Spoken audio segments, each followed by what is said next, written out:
Hey kids, Mr. Glenn here. Hope you're well. Now we're going to go into the third bit, which is opening, saving, and exporting.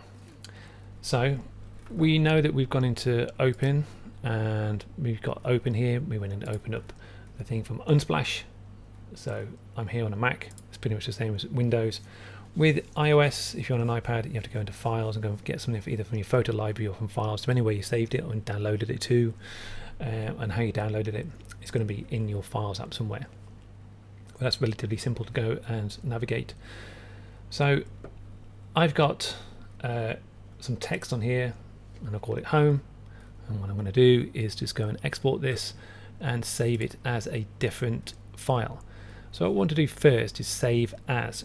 So I want to go and save it as, I think it's called an AFP file. I'm just going to go and check the name of it. I've got it on my screen here. Understanding the AF photo file. So let's go and save this and save as. So here it's got the whole name and it's got this AF photo file suffix at the end. I'm going to change that to home photo, like that. So I'm going to go and save that in my downloads. In fact, I might go and save it on my desktop just as a different place so you can actually see it. So I'm going to go and save this on my desktop like this. And then go and save it like that, and it's saved as an AF photo file.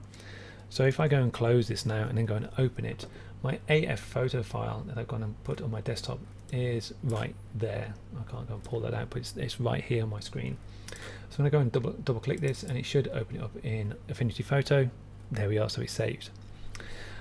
You can't put that onto anything else though, so I couldn't give that the printers, or I could give it to the printers directly by printing here, but I couldn't give it to the printers, which if we want to go and print off many of them, we're going to have to send them as a batch to the printers, and they print them all for us.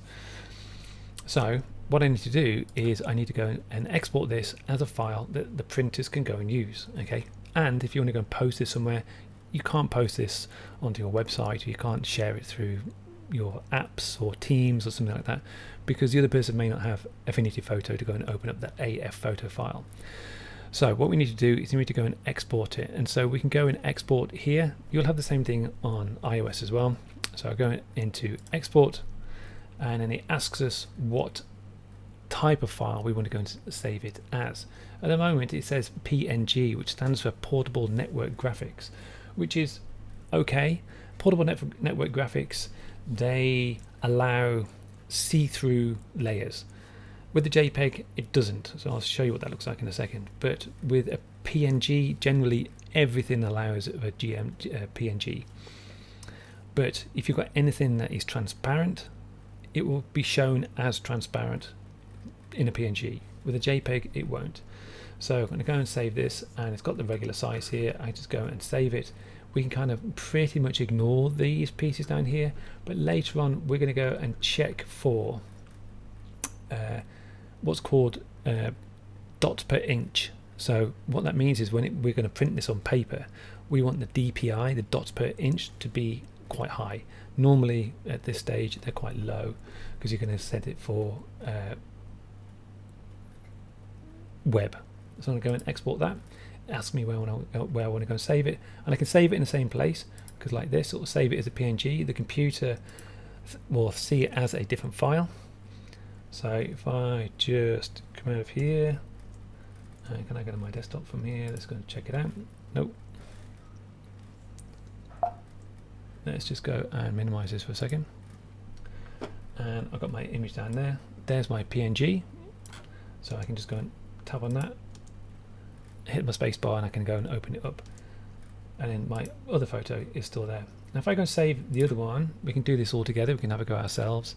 Just go and export. This time, instead of exporting it as a PNG, go to a JPEG.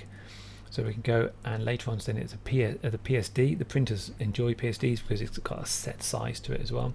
So I'm going to go to a JPEG like this, and this time it says best quality, which is what we want. Quality at 100%. That's exactly what we want. And then when we go and export it, it'll say you want to go and save it, and this time the suffix is a JPG. Right, that's it. Why not have a go yourself? Go and export it in different file types, see what it does, see how your computer behaves when you go and open them up.